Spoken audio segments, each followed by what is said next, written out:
Hey everyone. Today I'm speaking with Chicago based artist Francis Lightbound, who's an interdisciplinary artist working in sculpture, installation, and printmaking.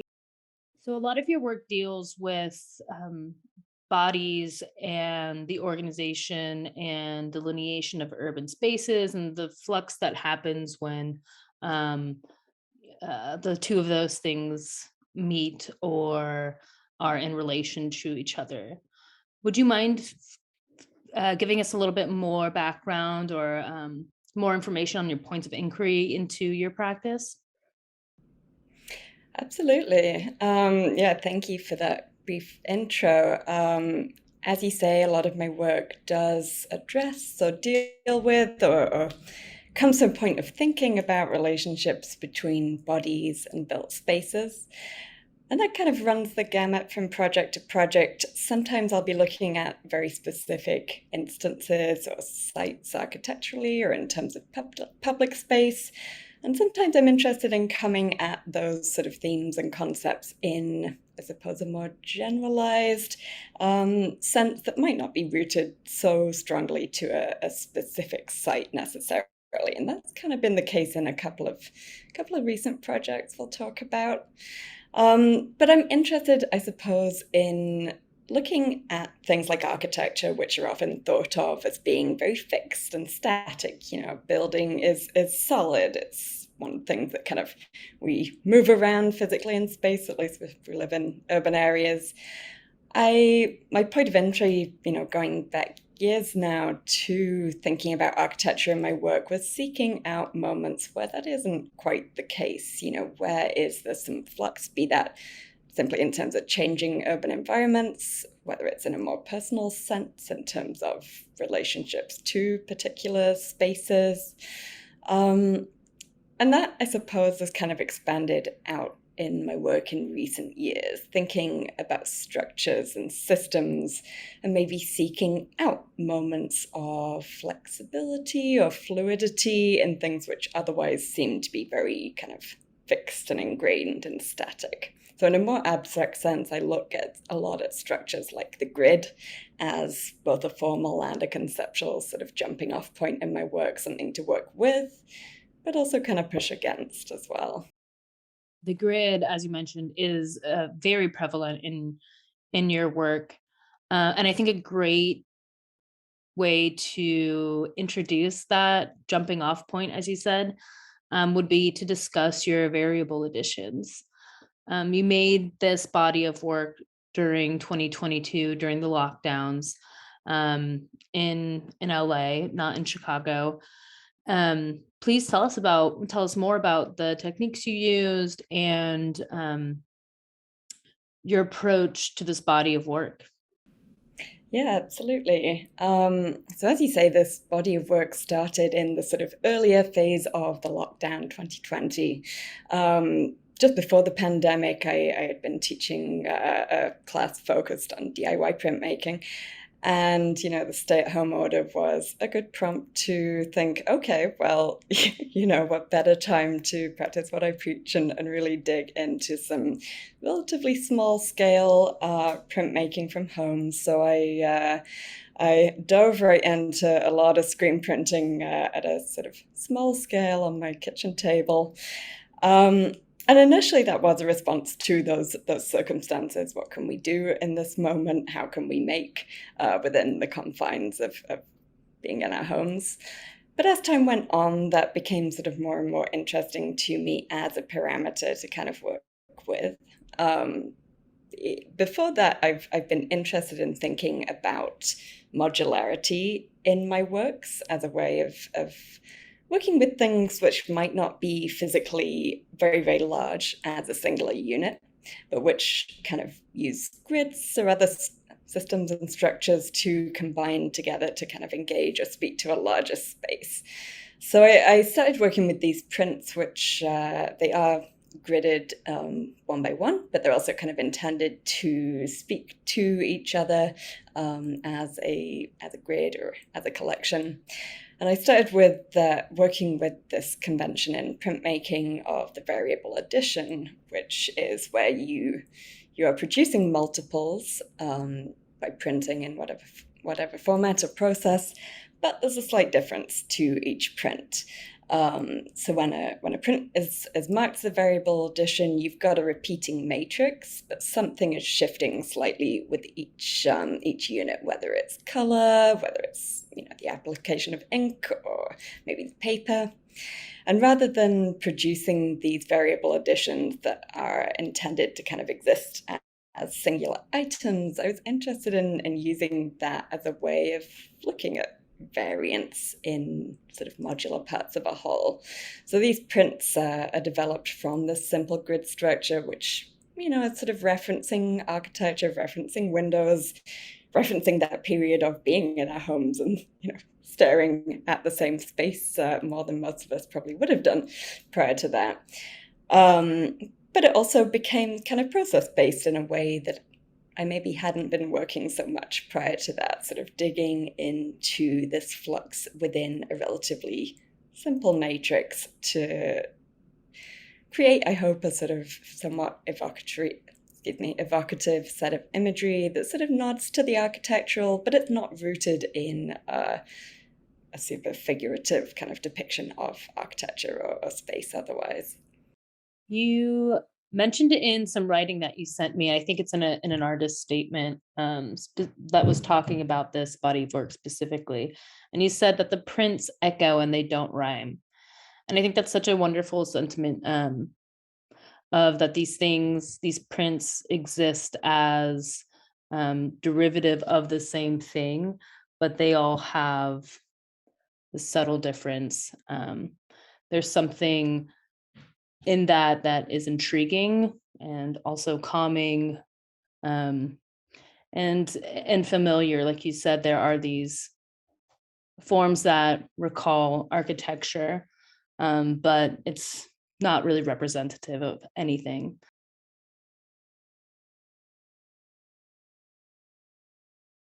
I think a great body of work to move into now would be your building as a blueprint, as there as you use again the grid, and this idea of abstracted representation of architectural forms, really kind of looking at the idea of shadow. I believe these are printed on large scale pieces of fabric. Would you mind telling us a little bit more about this body of work and how it relates to, again, your overall conceptual inquiries? Yeah, thank you. So building as blueprint was a project or a few bodies of work that I produced initially while on a couple of residencies in 2017, 2018, and then started to continue to work with a little bit back here in Chicago as well. The works are all cyanotypes on fabric, initially on muslin, and then moving to working with scrim fabric, specifically to have a substrate that is, playing with light in a way that's maybe not comparable to cyanotypes actually, but I've been looking a lot at, of course, Robert Owen's use of scrim amongst others. To trace back though to the sort of foundations of the project, I hadn't worked much with cyanotypes prior to this, but was very interested in the fact that the cyanotype process is how architectural blueprints are created, or at least were created traditionally. Cyanotype, of course, is an analog photographic process, and as such, it sort of flips or reverses the positive and negative space of an image. And I was kind of curious to start digging into, well, what happens if you create a cyanotype, a blueprint, effectively, not as a mode of planning for a structure, for a building, but as a kind of response to an existing structure. So I was, soaking these large swathes of fabric in cyanotype emulsion, just finding different ways to sort of install, hang, or wrap them around sections of structures. Started this at the Studio Pavilion in Glasgow, where I was on a residency with the dance company, the Seldons, and a few other artists as well.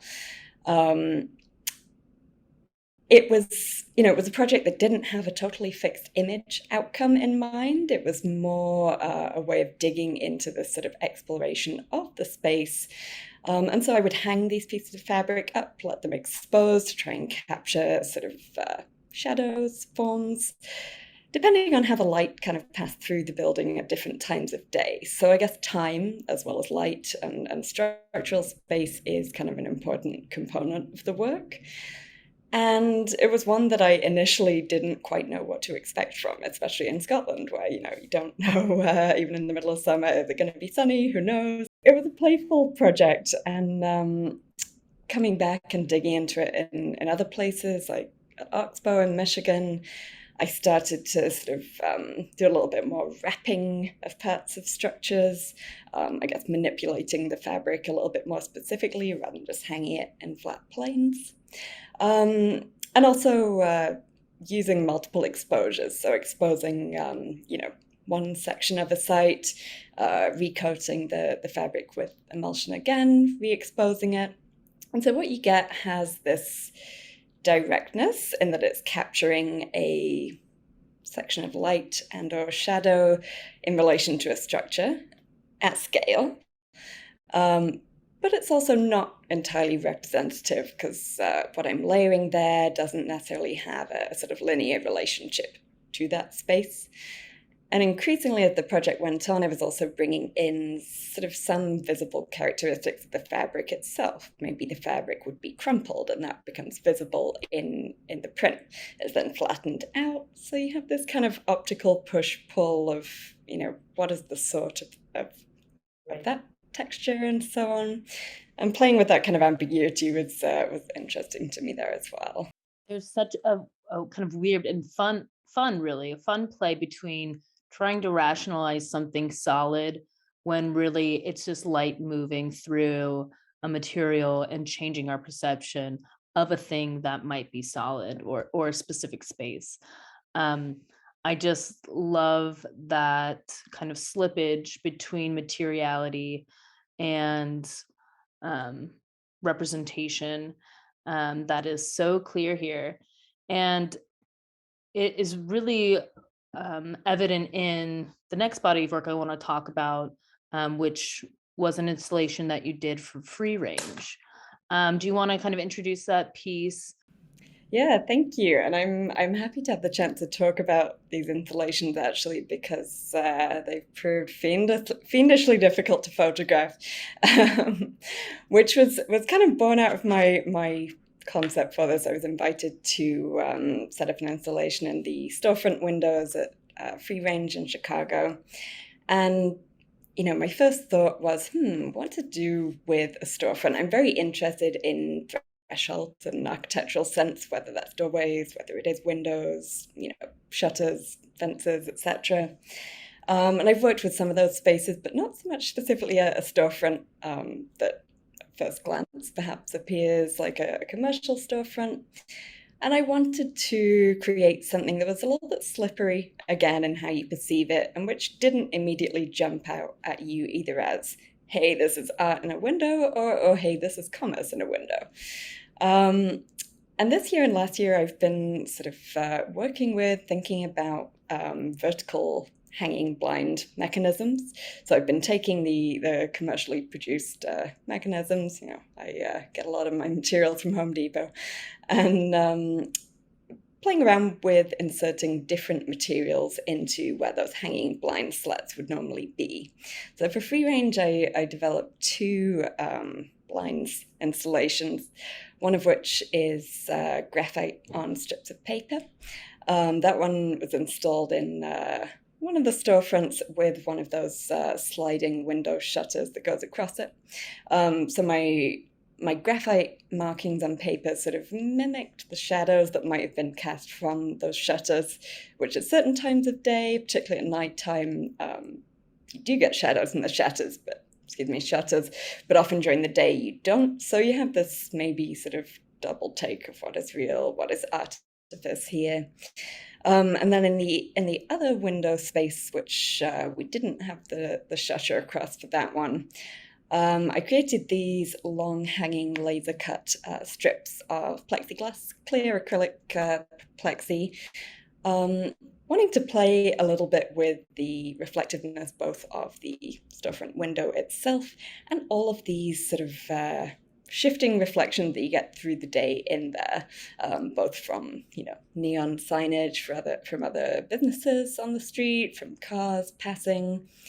Initially, as I was kind of digging into developing these designs, my thought was, okay, well, maybe I'm making reference and sort of pulling motifs specifically from some of the architecture in that street, both on the block directly opposite and kind of a little bit further afield.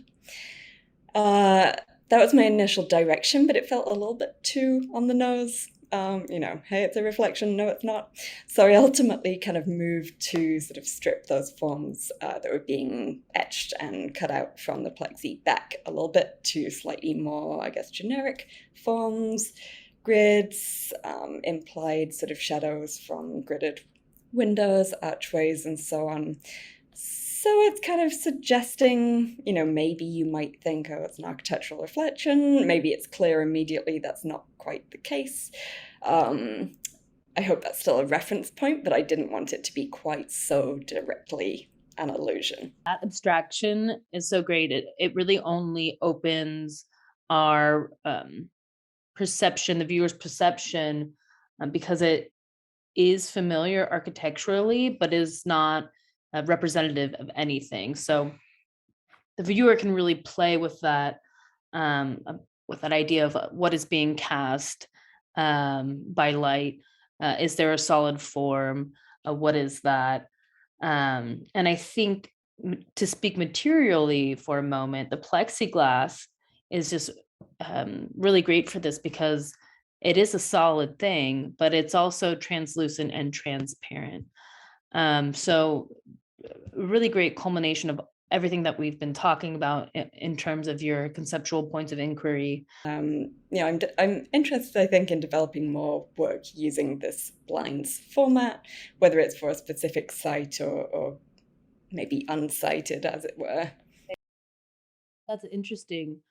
How often, or if ever, do you find that a certain site influences your material choices or the way you go about making a specific body of work? I think that's manifested quite differently in different bodies of work, depending both on the premise, on the concept of the project, and also on perhaps the intended site or viewing situation, if that is a consideration. So, for example, I guess it might be relevant to talk here about Terra Firma, which was a collaborative installation I created with the artist Eric J. Garcia. That was conceived and developed for Expo Chicago in 2018. It was at the Hyde Park Art Center booth, so we had the opportunity to develop something which was quite explicitly non-commercial, which was, interesting to us in that context of the art fair. And, this was during the Trump administration, during, news coverage of the atrocities going on at the Mexico-US border at the time. And, we were both working with work that kind of got into ideas of property ownership, borders, boundaries, etc. But we were coming at that in very, very different ways. So that was a fascinating chance to work with another artist, working materially very differently. And we decided we really wanted to think about that site in the art fair booth as a kind of key component of the work. We talked about the sort of the construct, the artifice that's both very obvious and evident in a fair, but trying to find a way to talk about notions of property, of ownership, as well as these broader notions of borders, and specifically the US-Mexico border. So I'd been working a lot with making use of readily available and often very familiar DIY materials in projects in the last couple of years leading up to that. I was starting to work with commercial vinyl floor tiles, and chain link fencing as well. Both of those, I was interested in these materials, which are so familiar to many of us. They almost disappear from view, especially the chain link fencing, which maybe we'll talk about in the context of another project in a moment. But for the art fair, we kind of wanted to draw people's attention literally to, what is beneath your feet here, both metaphorically and literally. Eric created the mural as part of this piece. I created the installation and the floor tile piece there. And so I CNC milled this quote from The Devil's Dictionary by Ambrose Bierce, which is an early 20th century sort of satirical dictionary that I've been kind of dipping into a couple of quotes from at the time. We include the satirical definition of the term land here, which it is satire, but it's also absolutely on the nose. Talks about, by the logical extension of private property ownership is that if person B doesn't own site A, then they don't have the right to be there, and so they don't have the right to live or to exist, etc. Paraphrase that horribly. All of which is to say, that project, the materials, the form were very, very directly drawn both from the kind of conceptual premise of the work and from the site itself. We wanted to create a space that viewers could move in, move through, maybe not quite initially notice, what was engraved under their feet, but hopefully kind of have those multiple layers of meaning unfold as they sort of move through the space. So that's one project that's been very kind of specifically guided by the site. In others, that's maybe less the case, whether it's work that's intended for showing in a white cube or a space that is less specific in itself. Although in that context, I am also interested in thinking through what that presentation does to a material, to a reference, especially if it's using a material like chain link fencing. I'm interested in looking at systems of dividing space which maybe hold quite a bit of authority as a sort of material language. Often a chain link fence functions not because of its physical barricade, but because we see a fence and maybe we don't try to walk through it because we know we can't. That's not always the case in every context, of course, but it has this sort of symbolic authority. And so I'm interested in what happens when you take something like that out of context, maybe physically remove its function, whether by cutting it down, hanging it on a wall, unraveling it partially, or whether it is more by sort of metaphorically removing its authority. It actually moves really nicely into the next body of work I wanted to talk about, the next piece I wanted to talk about, which is the grammar of containment, where you use the same material, the chain link fence, but instead of where we've seen in the past, where you've talked about the grid, you're using the chain link fence as this like harsh, authoritative material as a way to deconstruct and to fray the edges of this grid, and looking at the grid as a system of kind of full of contradictions, and here you are unweaving it or untangling it or unlinking it. Can you talk a little bit more about this work? Yeah, when I moved to the US back in 2014, one of the things that sort of struck me as I sort of walked through the city, got to know Chicago, I was initially sort of surprised to notice how common it is for chain link fencing to be used as a domestic fencing material. It's in everyone's yards. And although that's not, that's sometimes found in the UK, it wasn't something I was so used to seeing. We tend to use chain link fencing, at least in my experience, more in industrial or perhaps some civic contexts, or, at a construction site and so on. And it got me thinking about how, chain link fencing in certain contexts, it does carry this direct connotation of, of segregation, of violence by extension. And yet it's so commonplace that, especially in a domestic setting, many folk don't notice it day to day, at least if it's, not keeping you out from a certain space. So I was interested in both kind of maybe bringing a little more attention to chain link as a material and also finding different ways to sort of undo it both literally and metaphorically. So I was working a little bit with weaving at the time as well, which isn't my background, but I dabble here and there. And, chain link is literally a woven structure, woven fabric. And so this piece, eventually I got to this sort of unweaving sort of process, which forms the final piece. I also cut it down to this size, which is intended to be somewhat of evocative of like a domestic window. It's also maybe feels like your window blinds are a little bit messed up. And it's a piece I've been prompted to kind of revisit this year as well and sort of think through as well. So it's interesting to discuss. And I guess it also exists in this space I'm interested in taking this material, which, as I say, is associated in some contexts with violence, essentially. And, you place it in a white cube gallery space, it does become aestheticized to a certain point. And that's an interesting line. It can be a troublesome line. I'm not interested, and I try to avoid in projects going too far down that path to the point that you lose the criticality.